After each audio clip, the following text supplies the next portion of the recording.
Aurore Garnier, bonjour. Vous êtes fondatrice et directrice associée du groupe ISAO. Merci d'être avec nous sur ce plateau. Bonjour Tatiana. Vous avez pu assister ce matin à la scène Inspire. Est-ce qu'il y a des mots justement qui vous ont inspiré ?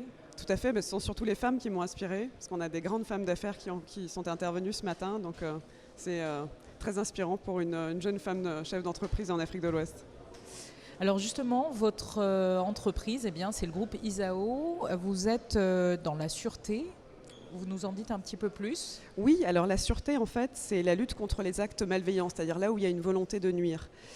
Parallèlement à la sécurité qui, elle, va lutter contre les phénomènes imprévisibles, les accidents, les épidémies, les catastrophes naturelles. Donc la sûreté, elle prémunit l'entreprise contre toutes les formes de violences volontaires, les émeutes, les violences sociales, politiques, et évidemment le terrorisme, qui est une question très prégnante dans le Sahel et dans le Golfe de Guinée. Ouais, parce qu'on rappelle qu'on est dans une zone où justement pour les entreprises qui veulent investir ont besoin d'être rassurées aussi et de savoir quelles vont être leurs options.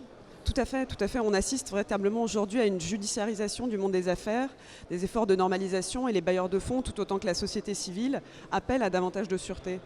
Et justement, la sûreté, c'est une caractéristique particulière d'ISAO sur laquelle vous avez choisi de vous impliquer en Côte d'Ivoire. Tout à fait. En fait, on est parti d'un constat en 2014, c'est que cette fonction sûreté, d'une part, elle devient cruciale pour les entreprises de manière à renforcer la résilience, à apporter aussi une amélioration pour les collaborateurs et à optimiser ces résultats. Et en fait, cette fonction sûreté, elle était quasi exclusivement importée, alors que la connaissance du terrain, elle est ici, elle est en Afrique. Donc c'est pour ça qu'au sein d'ISAO, on a décidé de valoriser l'expertise africaine et de l'accompagner de manière à produire des livrables qui sont aux meilleurs standards internationaux. Et justement, quel a été le premier défi rencontré, par exemple ? Est-ce que parce que c'était un domaine qui n'était pas peut-être exploré plus loin que ce que vous l'avez fait, ça a été un défi ?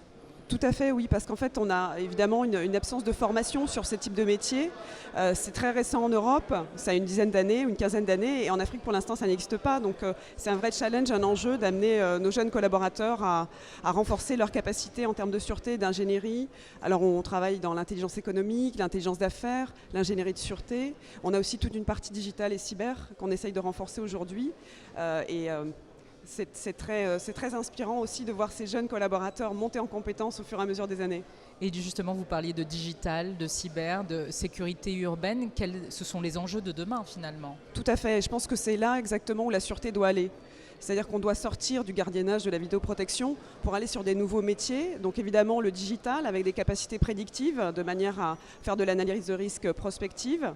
Évidemment la cyber, on en a parlé, c'est un vrai sujet dans l'espace UMOA. Et puis la sécurité urbaine et être en amont des projets pour intégrer cette fonction sûreté dès la conception des ouvrages.